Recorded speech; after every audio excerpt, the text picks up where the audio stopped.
Hey everyone, it's David. I'm back again making another video. Well, this week is kind of exciting and special to me.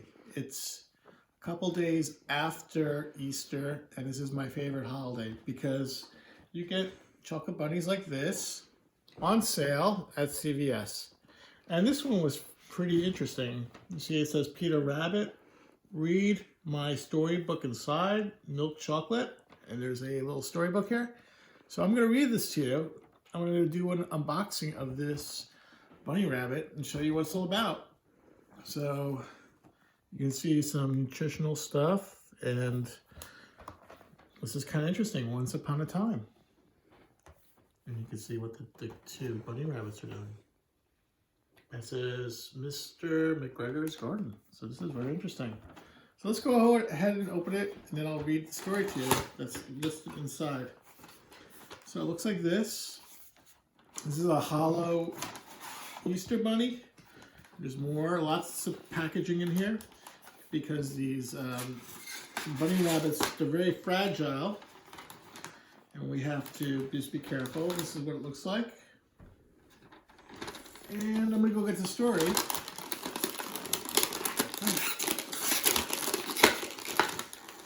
So we have a little storybook. And I'm going to read it to you right now. The bunny goes back inside for another day. So actually what I'll do is I'll put it back in, just like so. How about we put it there? And then I'll read this little pamphlet that came with it. A little story just for you. Shall we begin? The Tale of Peter Rabbit by Beatrix Potter. Oh, this looks like a long story, so I'm going to read pretty quickly.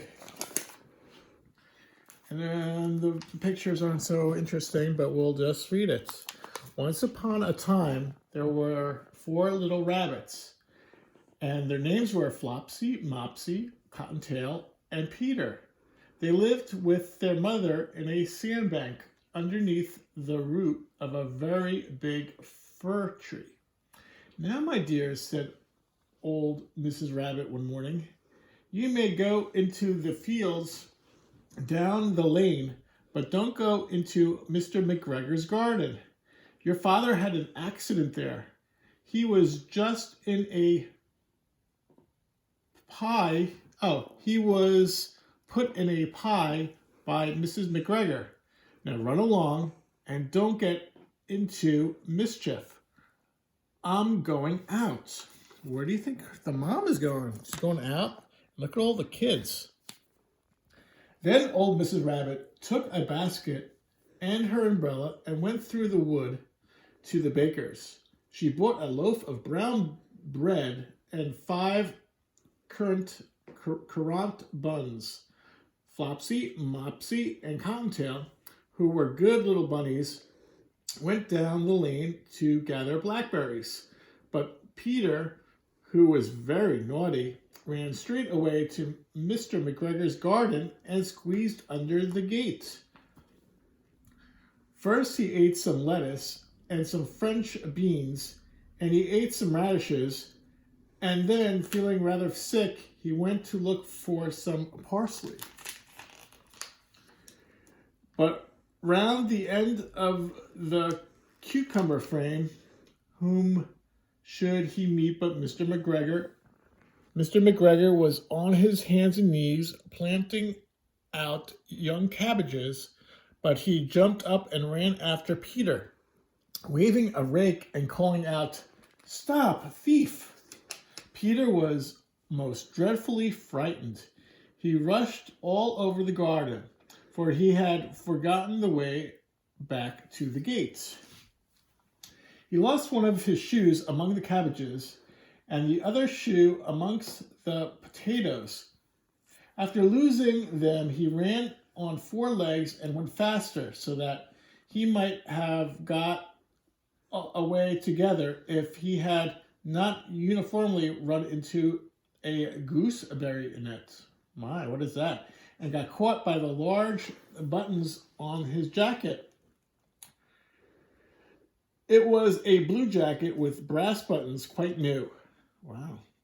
Peter gave himself up for lost and shed big tears, but his sobs were overheard by some friendly sparrows who flew to him in great excitement and implored him to exert himself.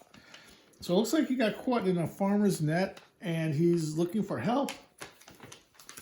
Mr. McGregor came up with a sieve, which he intended to pop open upon the top of Peter, when Peter wriggled out just in time, leaving his jacket behind, and rushed into a tool shed and jumped into a can. It would have been a beautiful thing to hide in if it had not been so much water in it. It looks like a watering can that's listed here. Mr. McGregor was quite sure that Peter was somewhere in the tool shed, perhaps hidden underneath a flower pot. He began to turn them over carefully, looking under each. Presently, Peter sneezed. Kerchoo! Mr. McGregor was after him in no time and tried to put his foot upon Peter, who jumped out of a window, upsetting 3 plants. The window was too small for Mr. McGregor, and he was tired of running after Peter. He went back to work. Peter sat down to rest. He was out of breath and trembling with fright. He had not the least idea which way to go. Also, he was very damp with sitting in that can, so he was hiding in this watering can. After a time, he began to wander about, going lippity, not very fast, and looking all around. He found a door in the wall, but it was locked, and there was no room for a fat little rabbit to squeeze underneath. An old mouse was running in and out over the stone doorstep, carrying peas and beans to her family in the wood. Peter asked her if the way to the gate, and she had a very large pea in her mouth, and she could not answer. She was only shook her head to him. Peter began to cry. Then he tried to find his way straight across the garden, but it became more and more puzzled. Presently, he came to a pond where Mr. McGregor filled with his water cans. A white cat was staring at some goldfish.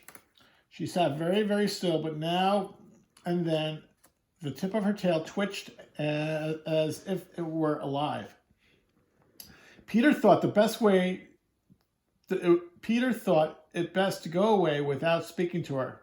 He had heard about the cats from his cousin, little Benjamin Bunny. Ooh, Benjamin's my son's name. So this makes this story more personal. Let's find out more about Benjamin Bunny. He went back towards the tool shed, and suddenly, quite close to him, he heard the noise of a hoe. Scritch, scratch, scritch, scratch. Peter scuttled underneath the bushes, but presently, as nothing happened, he came out and climbed upon a wheelbarrow and peeped over. The first thing he saw was Mr. McGregor hoeing onions. His back was turned towards Peter, and beyond him was a gate. Peter got down very quietly off the wheelbarrow and started running fast as he could go along a straight walk behind some black currant bushes. Looks like we're almost done. Mr. McGregor caught sight of him at the corner, but Peter did not care. He slipped underneath the gate and was safe at last in the wood outside the garden. Mr. McGregor hung up the little jacket and the shoes for a scarecrow to frighten the blackbirds. So it looks like there's a scarecrow here to scare away some birds here. Peter never stopped running or looking behind him until he got home to the big fir tree. He was so tired that he flopped down upon the nice soft sand on the floor of the rabbit hole, shut his eyes. His mother was busy cooking. She wondered what he had done with his clothes. It was the second little jacket, and pair of shoes that Peter had lost in a fortnight. Look at that word, Fortnite. Actually, that's one of the most popular games that's on the internet right now. So this is a lot of goodies on this book. I am sorry to say that Peter was not very well during the evening. His mother put him to bed and made some chamomile tea. And she gave a dose of it to Peter. So this type of tea makes you go to sleep very quickly. So it makes you sleepy and it makes you very relaxed. 1 tablespoon to be taken at bedtime. But Flopsy, Mopsy, and Cottontail had bread and milk and blackberries for supper. Well, I guess that's the end of the story. I thought you might like this story. Thanks for watching. And reading this was very entertaining. And if you ever see this in your store and if you see it for half price, hey, this is a great thing, a great product. Thank you, Palmer Chocolates. I have permission from Palmer Chocolates today to read the story to you. Thank you very much. I hope you guys all had a great Easter holiday. Goodbye now. Take care.